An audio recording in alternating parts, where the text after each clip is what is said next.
चलो भाई second question का फर्स्ट पार्ट करते हैं। बहुत ही ध्यान से देखना, बहुत ही ध्यान से देखो। सबसे पहले वैल्यूज पुट करेंगे। 2 मल्टीप्लाई में 1030 की वैल्यू क्या होती है? 1/√3, तो मैंने 1/√3 लिख दिया, ठीक है। अब 1 प्लस 1030 की वैल्यू 1/√3, तो मैंने 1/√3 लिख लिया। लेकिन इसके ऊपर स्क्वायर है ना, तो इसके ऊपर मैंने स्क्वायर लगा दिया, ठीक है। अब उसके बाद 2 1 जा 2 और √3 नीचे रह गई, ठीक है। उसके बाद 1 प्लस 1/√3 का स्क्वायर है, देखो 1 1 जा 1 एंड √3 इंटू √3 3 हो जाएगा, ठीक है। उसके बाद 2/√3, इसे देखो डायरेक्ट कर सकता हूं मैं। 3 1 जा 3, 3 प्लस 1 4/3, ठीक है। तो इसका आ जाएगा 4/3। कैसा है, समझ में आया? 3 1 जा 3, 3 प्लस 1 4/3, ठीक है। उसके बाद देखो ये तो रेसिप्रोकल हो जाता है। रेसिप्रोकल कैसे हो जाएगा?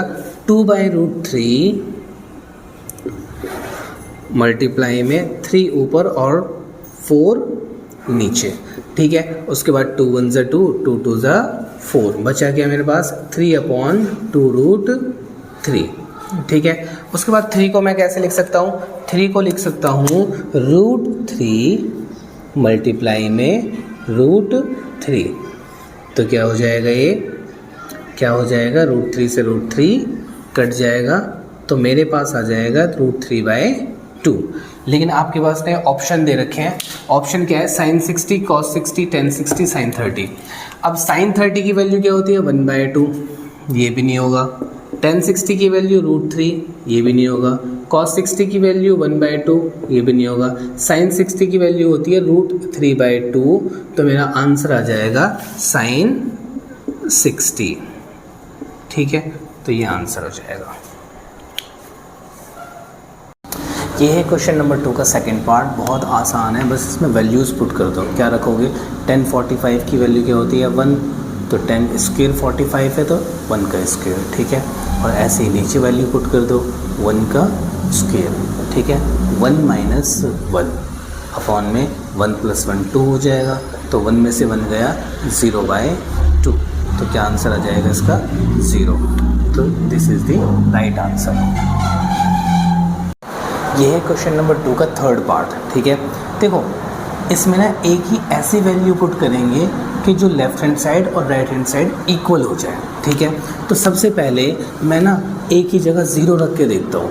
sin 2 मल्टीप्लाई में एक ही जगह 0 रख दिया, और 2 sin एक ही जगह क्या रख दिया? 0 रख दिया, ठीक है। sin 2 को 0 से मल्टीप्लाई किया तो 0 आ गया।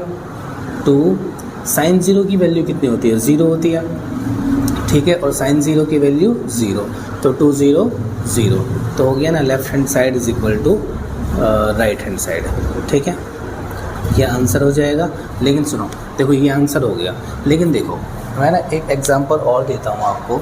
मान लो मैंने एक ही जगह 30 रख दिया, एक ही जगह 30 रख दिया, तो अब मैं क्या करूँगा? sin 2 मल्टीप्लाई में 30, ठीक है। 2 sin 30, ठीक है। तो 32 ज़ा 60, ये 60 हो गया, और 2 sin 30, ठीक है। अब sin 60 की वैल्यू कितनी होती है? √3/2, ठीक है। और 2 मल्टीप्लाई में sin 30 की वैल्यू 1/2, ठीक है। 2 से 2 कट गया, तो √3/2 इज़ नॉट इक्वल टू 1, तो ये नहीं होगी। ऐसे इसे चेक करोगे, ये भी नहीं होगी और ये भी नहीं होगी, तो sin 0 ये इसका राइट आंसर है, ठीक है। ये है क्वेश्चन नंबर 2 का फोर्थ पार्ट। बस आपको वैल्यूज़ पुट करनी है। सबसे पहले वैल्यूज़ कैसे पुट करेंगे? 1030 की वैल्यू कितनी होती है? 1030 की वैल्यू होती है 1/√3, ठीक है।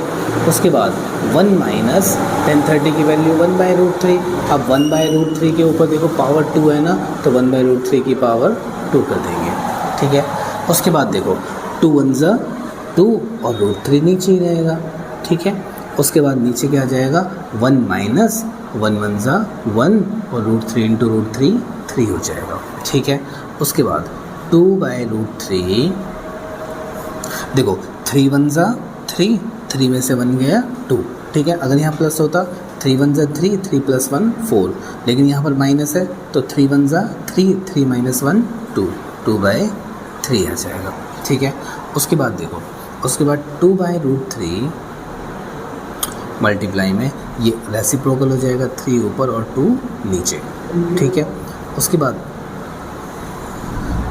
2 से 2 कैंसिल हो जाएगा, क्या आ जाएगा 3/√3। अब देखो 3 को मैं क्या लिख सकता हूँ, √3 मल्टीप्लाई में √3।